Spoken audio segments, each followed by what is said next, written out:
Greetings, Star Wars fans, and this is the Bandito from the Racer Cinema Productions YouTube channel, wishing you a happy May the 4th be with you.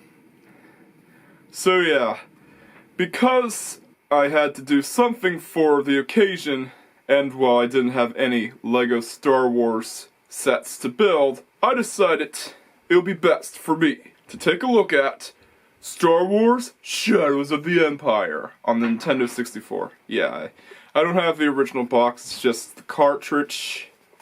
Yeah, Nintendo 64 game boxes are usually cardboard and a lot of people throw them out. But you can still get some of them with the box. So yeah, I was told that this was a great game. And it's been a while since I played it. So yeah, Star Wars Shadows of the Empire on the Nintendo 64 is probably the main reason why Nintendo had to stick to their good books around George Lucas and rename the game Lylat Wars because, well, George Lucas thought that Star Wings sounded similar to Star Wars. Yeah, I don't get it. And besides, they had other Star Wars games to publish after this. Yeah. If you got a PlayStation, then you were probably missing out on this game. Yeah, you either got a PlayStation or an N64. And of course, I gotta get out the good old N64 and dust it off and, well, play this game for Star Wars Day. 'Cause you got to. May the 4th be with you. Yeah, I muted the music because I really don't want to be on Disney's bad side. I don't want this video to be copyright claimed by Disney themselves, because they own Star Wars nowadays. But anyways, when making a new player profile, you can see that the name entry screen is actually pretty different from any other game that you've played. It takes some time to get used to because, well, it has this cursor thing and you can actually use the analog stick to enter in your name, which is pretty cool. But anyways, on to the game. Yeah, it's a shame that I can't show you any gameplay footage without having to mute the music, as the music is actually part of the game itself. It helps enhance the feel of the game itself. It's part of the atmosphere. Without the music, it's basically nothing. So, I put in some copyright-free music to replace it. Yeah, the first level is pretty easy. The first stage of the first level is easy. It's basically like shooting fish in a barrel. The probe droids are pretty easy targets. Yeah, they only take a few hits to take down. The hardest part is trying to line up your shots, because they are small targets and they can be a pain sometimes, but that's the first stage completed. Up next is ATSs, aka the Chicken Walkers. Yeah, these are far easier targets because they are big and they move really slow. Yeah, I wouldn't actually mind having the whole entire game be like this. I wish that there was an option like in, well, Batman Forever, not Batman Forever, Batman Returns in the Sega CD, where you could actually choose if you only want to play the driving stages or the side-scrolling stages, or both. I wish there was something like that in the game, because these sections on their own are really cool. It's like you're actually being a part of the movie itself. This, yeah, well, at the time, there has never been a more faithful recreation of Battle of Hoth than this one scene. Well, this one level is what I meant to say. before then, you got Super Star Wars, and as faithful as they were never this close to a level of magnitude that this level offers. And this is why I love the Snowspeeder. I actually love the Snowspeeder because of this game. This game is the reason why I obsess over the Snowspeeder more than the X-Wing. Well, don't get me wrong, I still like the X-Wing, but the Snowspeeder is always the vehicle that I have a soft spot for. Yeah, it's by no means easy. This level is by no means easy. It's pretty difficult. I'm playing on medium. I probably bet that even on easy, it is still going to be a challenge. Yeah, now we're at the AT-ATs, aka the Elf Walkers. Yeah, and I have to basically try to take down the AT-STs before I get to the AT-ATs, since the AT-ATs can give you a hard time and they can shoot you down and drain your whole entire life bar. Well, the ship is basically the life bar. Yeah, the ship on the screen is basically your life bar. If that goes down, you're gone.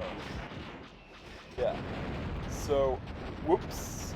I crashed into one of the AT-STs. It's a good thing that the Snowspeeders have ejector seats. But anyways, I have to take down the AT-STs before I can get to the AT-ATs. Here we go. We got the AT-STs dealt with, and now we only have to worry about the AT-ATs. So yeah, a trick to this tow cable section is, well, you hold down R to slow yourself down, so you can actually get a perfect line. Yeah, if you go too fast, you lose the tow cable, and this right here is probably the first perfect recreation of this whole entire scene in Star Wars. Yeah, if you haven't seen the movies, well, the Rebels had to use tow cables to take down the AT-ATs, because the AT-ATs, if you haven't seen the movie already, well, they're resistant to blaster fire. Yeah, they have blaster-resistant armor, and it's why the Rebels had to use tow cables. Yeah, you see what I mean? If you go too fast, or, well, go too far, you lose the tow cable. Let's get another shot at it. Here we go. Here's our second shot at the tow cable. And you only have a limited amount of these. Yeah, so use them wisely.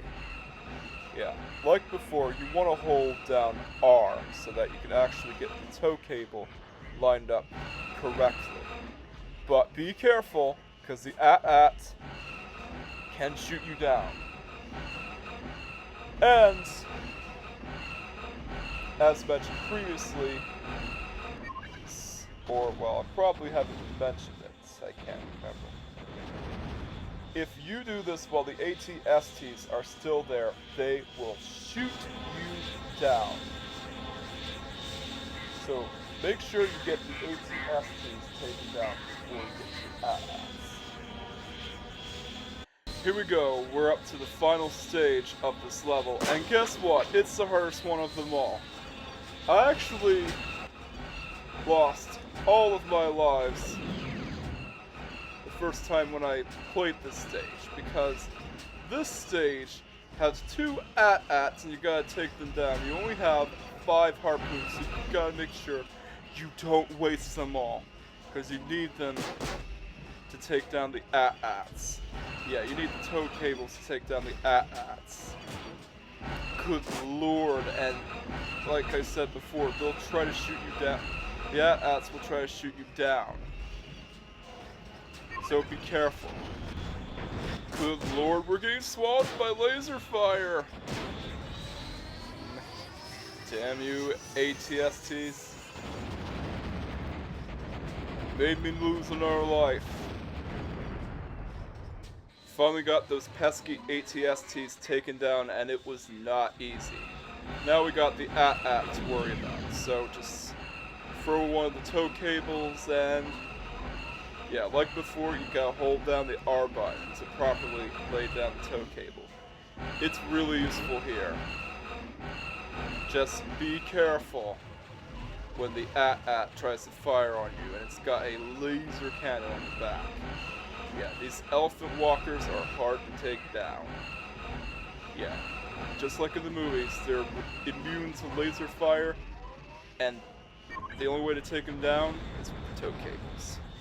Yes! Finally got the AT-AT taken down. Now we got a couple of probe droids to take out, and they're the easiest ones to take down in this stage. Yeah, all you have to do is line up your shots. Yeah, it can be tricky due to their size, but once you do it, they only take a few hits, so it's not that bad. Yes! Take that, you sneaky droid! Yeah, these droids are sneaky in the movie itself. I've seen Empire Strikes Back.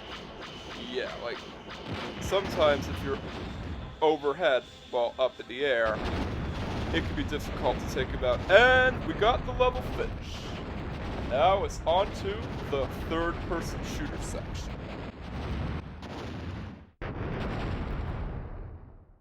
Here we go, we're on to level 2, and, well, this is where the game itself takes liberties from the original source material. So yeah, while the first level itself was very faithful to the battle on Hoth and Star Wars Episode 5, The Empire Strikes Back, this level is where you play a character from the old expanded universe. Yeah, I can't really remember his name, but he's from the old expanded universe before, well, Disney acquired Star Wars and insisted that everyone should follow their expanded universe as the basis. So the old expanded universe is now part of the semi-canon Legends continuity. And yeah, this section is actually pretty good. Although it is a bit difficult, don't get me wrong. But it's still much better than Star Wars Battlefront 2. Not the original Star Wars Battlefront 2 by Pandemic, but the one with the quote-unquote surprise mechanics. The EA Star Wars Battlefront 2. It's still much better than that game. So yeah, I'm finally glad I got to do a Star Wars game review on May the 4th be with you, and it's one of the better Star Wars games. Shadows of the Empire on the Nintendo 64 is still a great game after all these years. And, get this, back when it was first released, it was the closest thing we ever got to finally replicating the movies. But Star Wars games don't always have to be close to the source material. They can take some liberties every now and then. You just have to make sure you follow the lore or the fans will be upset. So yeah, still a great game. So let's go on to my final thoughts, shall we? May the Force be with you. So yeah, Star Wars Shadows of the Empire is still a great game, even after all these years, and it is still a lot better than Star Wars Battlefront 2. Well, not the original, the EA one, with the surprise mechanics. So yeah, it is a great fun game, and it's not the easiest game in the world, let's put it that. It is a pretty difficult game, don't get me wrong. And I was playing on medium. Probably even on the easiest setting, it's still going to give you a challenge. And yeah, that's what makes the game fun. If it's way too easy, it would be boring. And that's what Star Wars games are all about. Star Wars games are supposed to be, like, hard and supposed to give you a challenge. Look at Super Star Wars. Super Star Wars might be hard, but it is a pretty fun game that you want to play through till the very end, and you want to get good at every level. And Star Wars Shadows of the Empire definitely carries that tradition of Star Wars games being difficult. Yeah, it's a great game. And yeah, like, using the tow cable does take some time. Like, it actually takes some skill, believe it or not. The trick here is to use, well, to hold the R button, as I mentioned previously, and hope that you don't lose your tow cable. If you do it too fast, your tow cable's gone. Yeah, and the third-person shooter sections are also pretty good. So, well, it does start out with the very first scene from the movie itself, Empire Strikes Back. And you do get to, well, take out some AT-ATs with the tow cable just like in the movie. And just like in the movie, the AT-ATs are also immune to blaster fire, which means you have to use the tow cable. So the only way to take them down is with the tow cables. And yeah, it stays true to the movie for the first level, and it does take some creative liberties with source material. So it doesn't always, well, Star Wars games don't always have to follow the movies. They could go in a creative direction. And I believe this is something that the nerd mentioned in his Star Wars games video, and I definitely agree with him. He has a point. And Star Wars Shadows of the Empire is definitely based on the older expanded universe.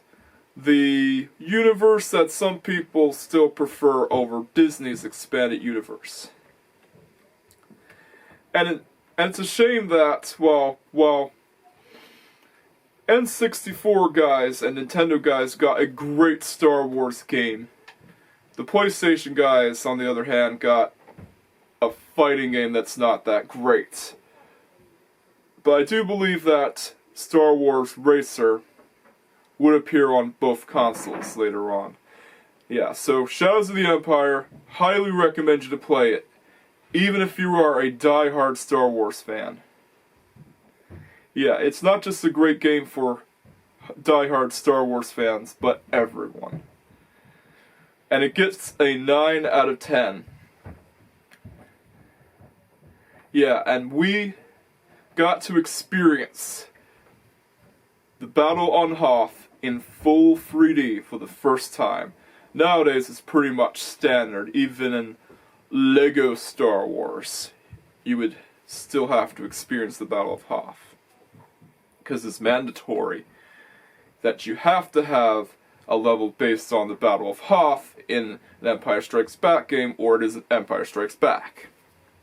So yeah, great fun game. Yeah, it might not be as easy as Lego Star Wars The Skywalker Saga, but it is still great fun. And it goes to show that older Star Wars games still got it. And that you can still find a great Star Wars game that is much better than EA's Star Wars Battlefront 2. Heck, even the original Pandemic Star Wars Battlefront 2 is much better. And I might take a look at the Star Wars Battlefront games sometimes. Not the EA ones, the original ones by Pandemic. But anyways, happy May the 4th be with you, everyone. And yeah, I don't want to bother linking another video, but I do want to tell you, don't forget to like, comment, subscribe, and hit that notification bell just in case you haven't already done so. Catch you guys next time. Peace out. May the Force be with you.